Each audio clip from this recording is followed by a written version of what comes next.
Hello everyone. Today we're going to be talking about the future simple in English, otherwise known as the simple future. Now this is a relatively simple tense to form, but there are various uses, okay? Now, how do we form it? So we use the auxiliary verb will and the infinitive form of the main verb. Infinitive naturally without the to, right? So it comprises two parts. We have the auxiliary verb will and the main verb, the infinitive of the main verb without the to, right? So by, to make that into, or to form the simple future of that verb, or future simple, we just simply add will in the affirmative, right? It is worth noting that shall, the word shall, functions like will. However, there are key differences. Shall is only used with the first person, which would be I or we. It is used to indicate obligation, so it's used in legal documents, right? The tenant shall pay blah blah blah, right? But when it comes to shall is used in, it's not used in as many contexts as will. Shall is more, I don't want to say outdated, but it is not really used in modern English. We would more use will, right? But shall is used to talk about, to make an offer, but this offer is going to be in the interrogative. So when we use shall in the interrogative, we can use it to ask, to make an offer. For example, shall I open it? Let's say you have a friend who is having difficulty opening something, and you can ask that person, shall I open it? Is that you're offering to do so, okay? Once you use shall in the interrogative form, okay?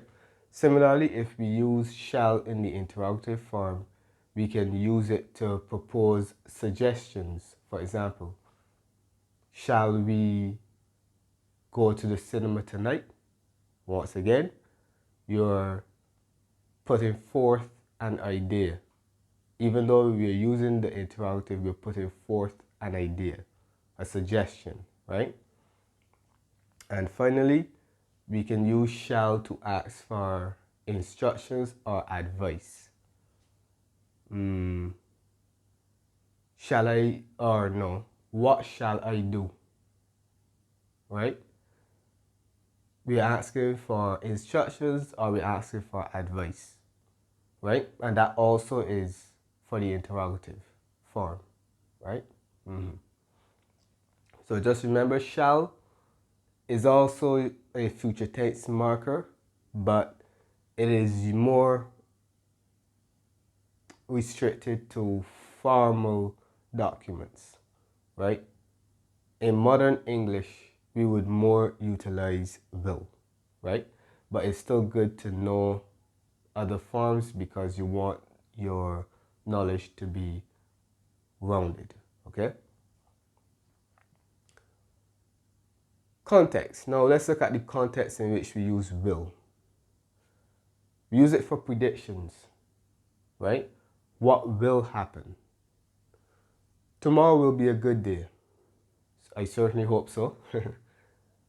Chris will change his mind. So simply put, we are making a prediction about the future. Tomorrow will be a good day. Chris will change his mind.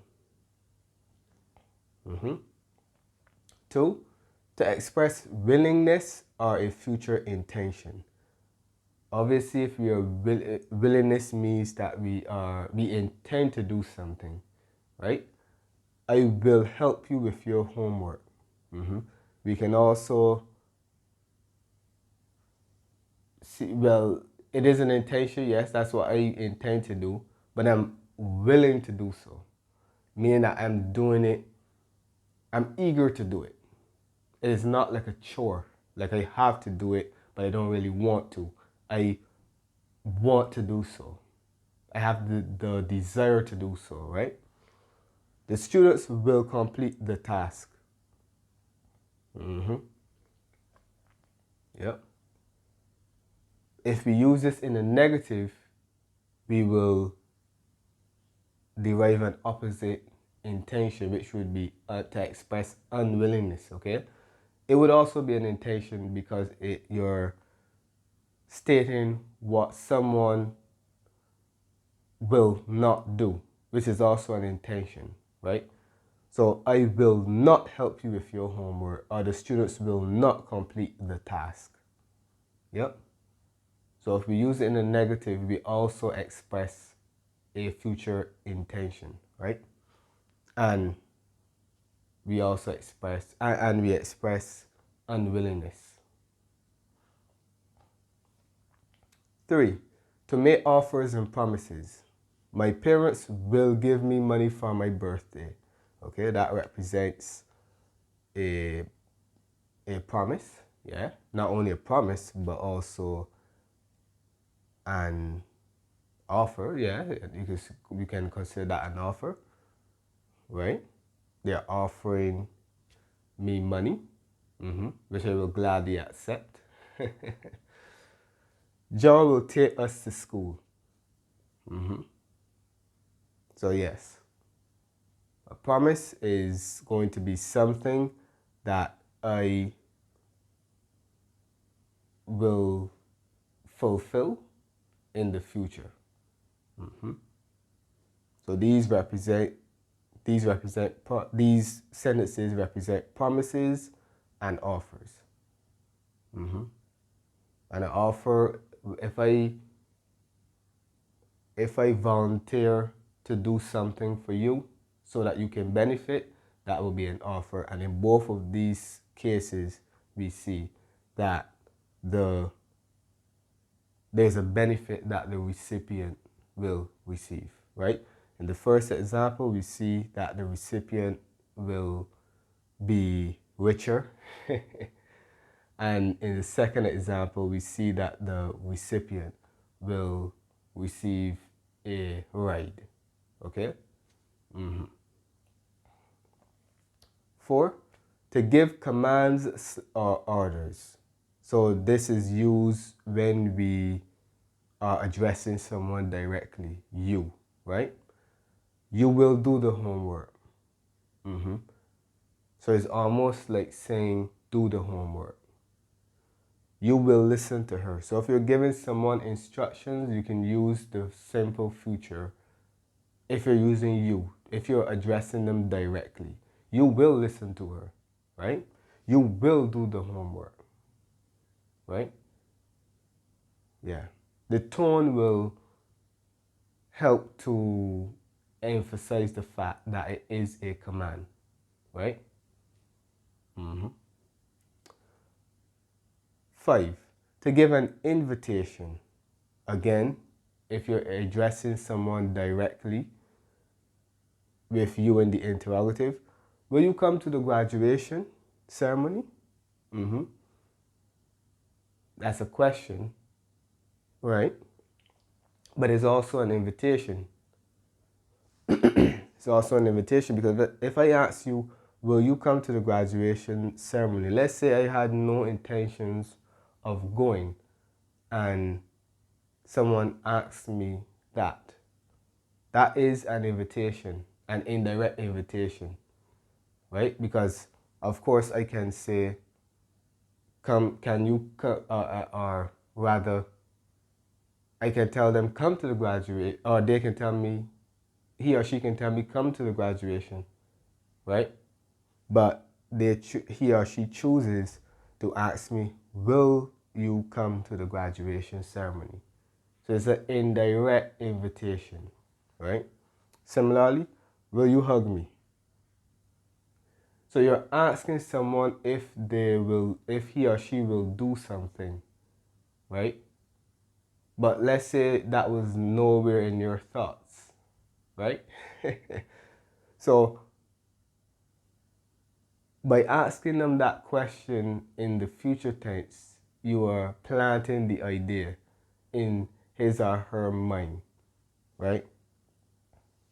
You're inviting them to do so. You're inviting him or her to do so. Or you're telling them, okay, I want you to do this. But this is an indirect way of telling you that. I want you to come to the graduation, so I'm going to ask you, will you come to the graduation ceremony? As if it is important that you are there. Will you hug me? Right.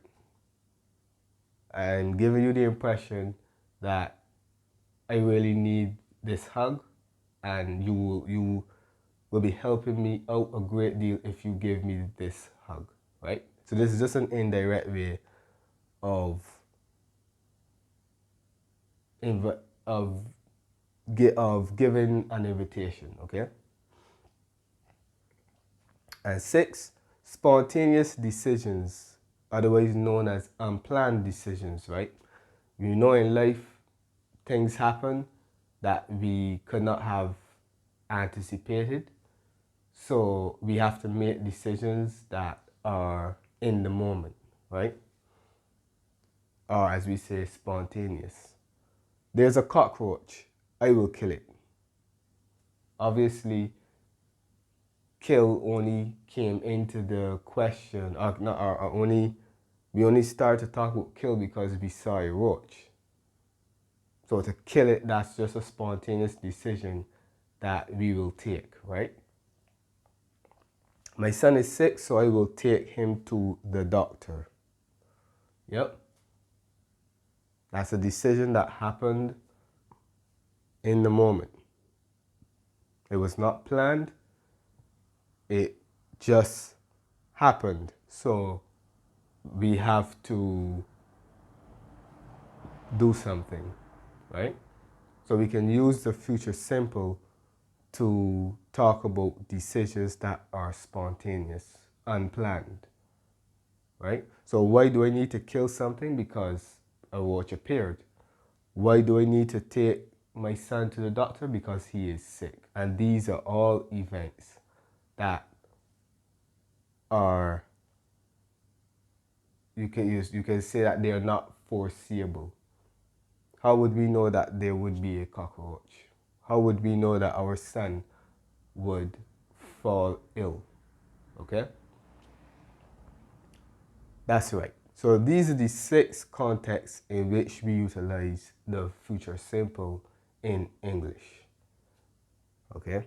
Now we are going to proceed to questions, negation and questions, but that will be easy because you already had a little insight into how these particular elements are formed. But let's get to them. So we continue. Negation. To make sentences negative, not is put between will and the main verb. So not is put between the auxiliary verb and the main verb. Simple, right? Emily will not answer the question. So the affirmative counterpart would be Emily will answer the question. That's right. It is also worth noting that there's a contraction that can be formed from this, but it is more informal. Emily won't answer the question. So that's an informal contraction of will and not, right? So yeah, negation.